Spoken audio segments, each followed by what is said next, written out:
Il est là, il est frais, il est joyeux et c'est Thierry Léger avec ses pronostics hippiques. Bonjour Thierry. Bonjour Charles, c'est sur l'hippodrome de Saint-Cloud que va se courir ce quintet, un handicap qui réunira 16 pur sang âgés de 4 à 7 ans sur la distance de 2400 mètres et je n'ai pas hésité à placer en tête de mon pronostic les numéros 3 d'Alakir et 1 Quiet King qui viennent tous les deux de bien mieux courir que l'indique leur classement le 31 mai à Chantilly dans un handicap d'un niveau bien plus relevé que celui de cet après-midi et jugé sur ce qu'ils ont réalisé de mieux, ils méritent ici à l'évidence un très large crédit. On leur opposera Marina Leda, le numéro 7, à ne surtout pas condamner sur son dernier échec à ce niveau sur l'hippodrome d'Angers, une piste peu conforme à ses aptitudes, et Miss Tarken, le numéro 9, pour laquelle son entraîneur Thibaut Specher ne m'a pas dissimulé sa confiance. Enfin, les numéros 2 Niagaro, 13 Plotinus, 11 Wigamate et 4 Chichara compléteront ma sélection. On pronostique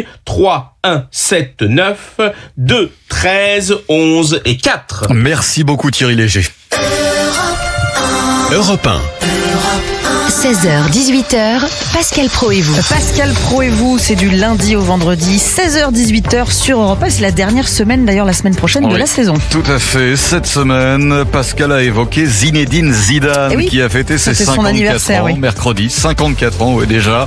Il y a 20 ans, pour la Coupe du Monde 2006, une chanson de Cohen lui était consacrée. Ben oui, rappelez-vous. Le coup de boule. En 2006, face à Materazzi, cette finale de Coupe du Monde.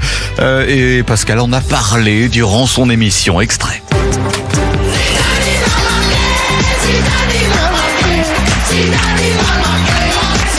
C'est l'anniversaire de Zidane, figurez-vous, et cette chanson, Zidane, il est de 72, je pense, donc il a 54 ans, et figurez-vous que cette chanson a été créée par notre ami Koé.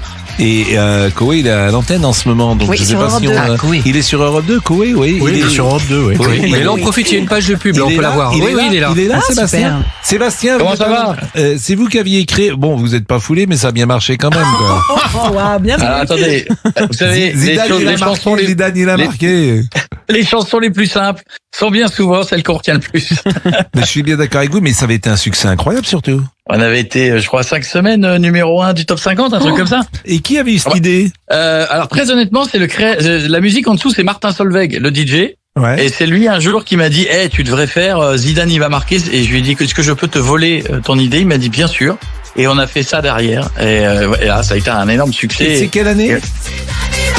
C'est la Coupe du Monde de... C'est 2006?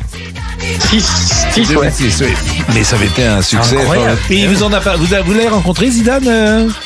Oui, je l'avais rencontré quelques temps avant, quelques temps après, pardon. On avait fait une émission, il était passé dans la méthode.